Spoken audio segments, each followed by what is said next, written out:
You were the one everyone believed in. The child who made your parents smile when you walked into a room. The student teachers pointed to as proof that effort pays off. The friend people described as having it all together. And now, years later, you sit alone in the quiet hours of the night, staring at a life that looks perfect on paper, but feels like a performance you can no longer sustain. You are exhausted, not physically, existentially, because somewhere along the way, being good stopped feeling like a choice and started feeling like a job you cannot quit. And the worst part, you are terrified that if you stop performing, the love will stop too. This is not about being ungrateful. This is about being trapped inside a cage made of gold. Part 1. The architecture of the golden child. Let me paint you a picture. You were 5 years old, maybe 6. You brought home a drawing. Your parent looked at it, smiled, and said something like, "You are so talented. You are going to be something special." And in that moment, something inside you lit up. Not just pride, something deeper, something biological. You felt safe. Because what you learned in that moment was not just that your parents loved your drawing. You learned that your value was tied to your output. That love was not unconditional. It was earned. And so you kept earning it. You brought home straight A's. You won the awards. You became the responsible one. The one who never caused problems. The one who made everyone around you feel like they were doing a good job at being your parent, your teacher, your friend. But here is what no one told you. You were not being raised. You were being sculpted. And the person doing the sculpting was not creating a child. They were creating a reflection of their own unmet needs, their own unlived dreams, their own proof that they were good enough. You became their evidence. And evidence cannot have bad days. Evidence cannot fail. Evidence cannot be anything other than what it was designed to be. So you learned to suppress the parts of you that did not fit the mold. The anger, the doubt, the messy, chaotic, human parts of you that just wanted to play or cry or make mistakes without the weight of expectation. You buried them, and you became very good at being what other people needed you to be. Psychologists call this conditional positive regard. Carl Rogers coined the term to describe what happens when a child learns that love is transactional, that acceptance is contingent on performance. And the child who grows up under this system does not develop a sense of self. They develop a sense of role. They become what Jung called the persona, the social mask, the version of you that exists only in relation to other people and their needs. But beneath that mask, beneath the achievements and the accolades and the carefully constructed image of success, there is a child who never learned that they were allowed to simply exist. Part 2. The collapse. Fast forward to adulthood. You have done everything right. You went to the good school. You got the good job. You are in the good relationship. You check all the boxes. And yet, there is this voice inside you, quiet at first, then louder. It whispers things like, "Is this it? Am I allowed to want something different? What happens if I stop?" And that last question terrifies you, because you know the answer. If you stop, you disappear. Not literally, but in the only way that matters to you. You disappear from the version of yourself that people expect. The version that makes sense. The version that justifies all the investment they made in you. And so you keep going. You push harder. You achieve more. You say yes when you want to say no. You smile when you want to scream. You become a machine of productivity. A human doing, not a human being. But the thing about machines is this. They break. And when you break,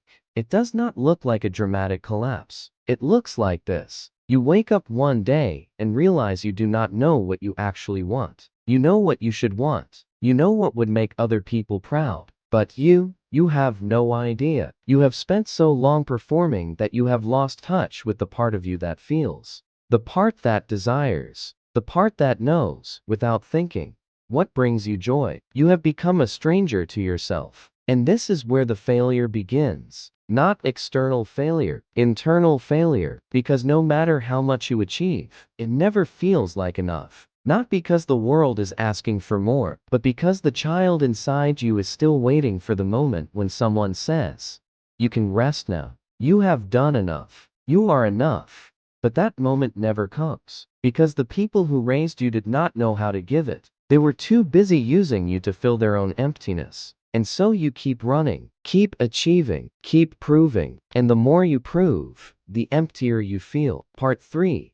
The envy you cannot admit here is something you will not say out loud. You envy the people who were allowed to fail, the ones who scraped by in school, the ones whose parents did not micromanage their every decision, the ones who got to be mediocre and still felt loved. You look at them and see something you were never allowed to have. Freedom. Because they got to discover who they were through trial and error, through messy, chaotic, unpolished experimentation. You were not allowed to experiment. You were allowed to excel. And excellence is a prison. Because once you are excellent, you cannot go backward. You cannot try something new and suck at it. You cannot take risks. You cannot pivot. You are locked into the identity you built. The one everyone depends on, the one that defines you, and so you stay. You stay in the career that drains you. You stay in the role of the responsible one. You stay in the version of yourself that makes everyone else comfortable. Because the alternative is too terrifying. The alternative is admitting that you do not know who you are without the achievements, without the approval, without the gold star, and that admission feels like death. But here is the truth you need to hear. It is not death. It is birth. Because the version of you that feels like a failure, that is not the real you failing. That is the false you crumbling. The persona is breaking. The mask is slipping. And underneath it, there is something raw and real and terrifying. That is your core. And it has been waiting for you your entire life. Part 4.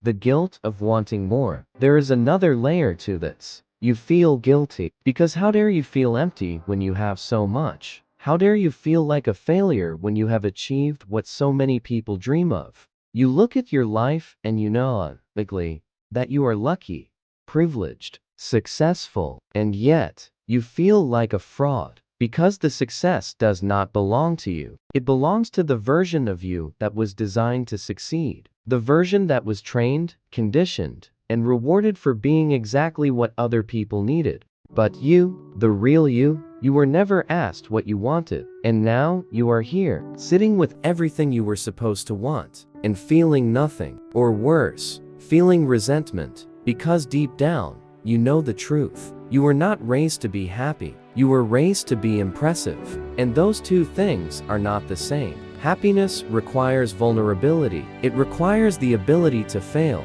to be imperfect, to be seen in your messiness and still be loved. But you were never allowed to be messy. You were allowed to be polished, perfect, presentable. And now, you are trapped inside a life that looks beautiful, but feels like a cage. And the guilt of admitting that, it is suffocating. Because you think, who am I to complain? Who am I to want more? But here is what you need to understand. Wanting more is not greed.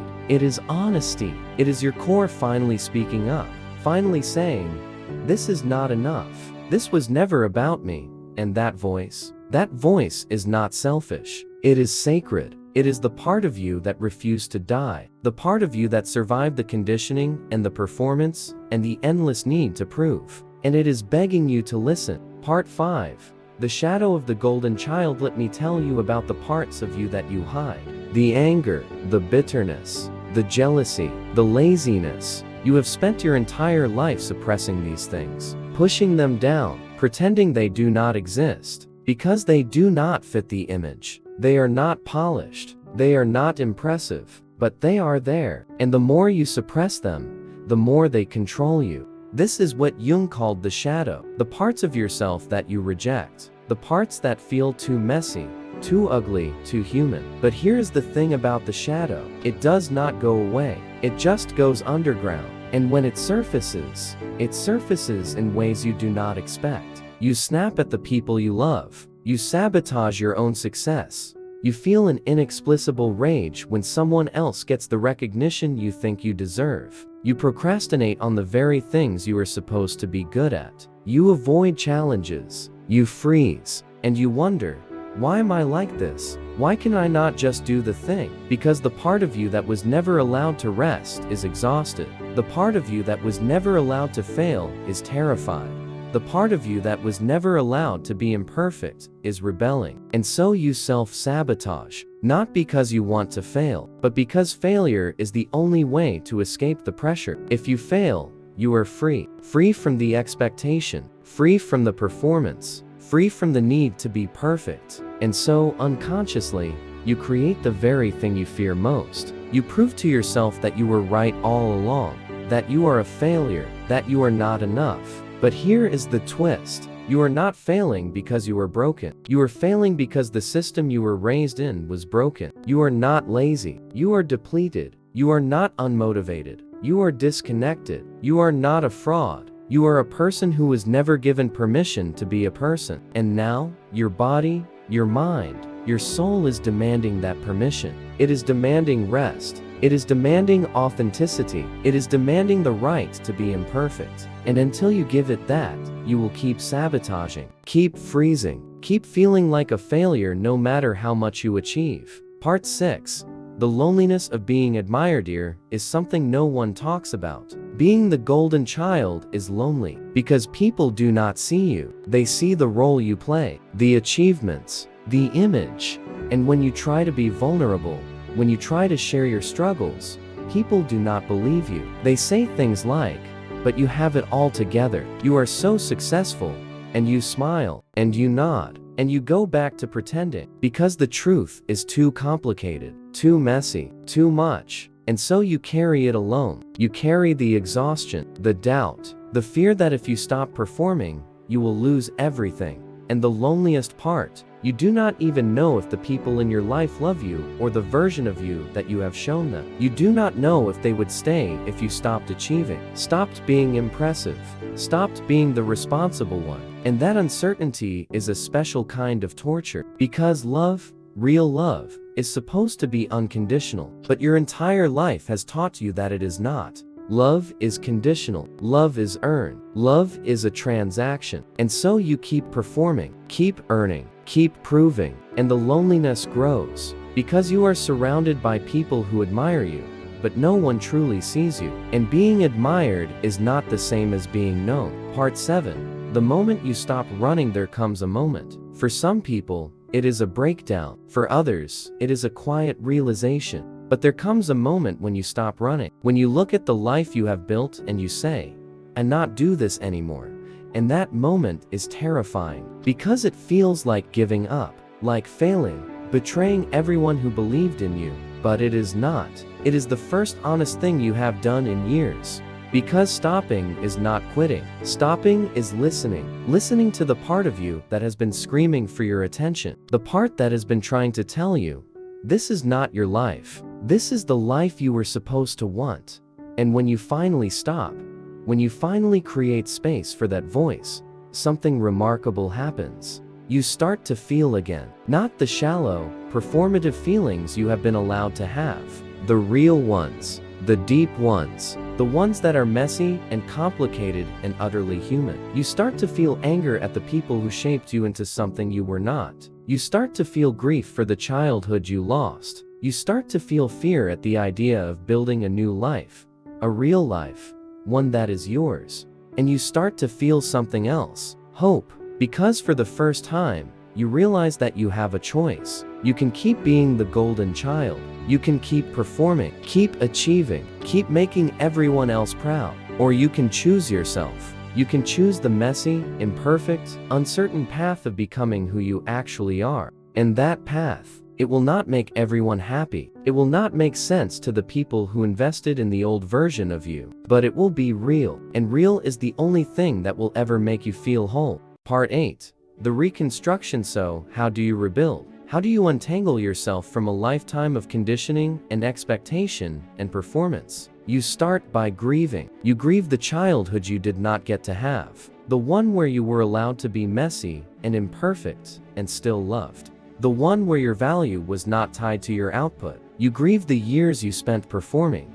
The relationships you maintained out of obligation. The dreams you abandoned because they were not impressive enough. And then, slowly, you start to ask a different question. Not, what do other people want from me? But, what do I want? And at first, you will not know. because you have spent so long disconnected from your own desires that they feel foreign, inaccessible. But if you sit with that question long enough, if you create space for it, the answer will come. It will not come in the form of logic. It will come in the form of feeling, a quiet pull towards something that makes no sense, a curiosity about a path you were never supposed to take, a longing for a life that does not look like the one you were trained to want. And when that answer comes, you will have to do something terrifying. You will have to disappoint people. You will have to say no. You will have to set boundaries. You will have to let go of the role you have been playing. And people will not understand. They will question you, judge you, maybe even withdraw from you, because they do not want you to change. They want you to stay in the role that makes sense to them. But their comfort is not your responsibility. Your responsibility is to yourself, to the core that has been waiting for you, to the person you were always meant to be before the world told you who to be. And when you choose that person, when you finally stop performing and start living, something shifts. The failure you have been running from your entire life, it stops chasing you, because it was never about success or failure. It was about authenticity. And the moment you choose authenticity, the whole game changes. Part 9. The final truth there is what no one tells you about being the golden child. The failure you feel is not a bug. It is a feature. It is your psyche trying to break you free from the cage you were raised in. It is your core refusing to be silenced any longer. It is your body, your mind, your soul saying, "This is not working. This was never working. And I need you to stop pretending it is." And the sooner you listen, the sooner you stop seeing that feeling as failure and start seeing it as what it really is. A call to freedom. Because the golden child was never real. It was a role, a mask, a survival strategy. And it worked. It kept you safe. It earned you love, approval, validation. But it cannot take you any further. The person you are becoming, the real you, cannot fit inside that role anymore. And so the role is crumbling. The mask is breaking. The cage is opening. And yes, it feels like failure, but it is not. It is transformation. And transformation always feels like death before it feels like birth. So if you are sitting there right now, feeling like everything you built is falling apart, feeling like you are not enough, feeling like you have failed everyone who believed in you, I need you to hear this. You have not failed. You have woken up. And waking up is the bravest thing you will ever do. Because it means choosing yourself over the image. Choosing truth over performance. Choosing freedom over approval. And that choice is not failure. That choice is the beginning of your real life. So let the golden child die. Let the mask fall. Let the expectations crumble. Because underneath all of that, there is a person who has been waiting their entire life to be seen, to be known, to be loved for who they are, what they achieve. And that person is not a failure. That person is a miracle. And they deserve to finally be free. Now, want to know, which part of this hit the hardest? Was it the envy? The loneliness? The realization that you were never allowed to fail? Drop it below, because the person who needs to read your truth is scrolling right now. And maybe, just maybe, your honesty will be the permission they need to stop performing and start living.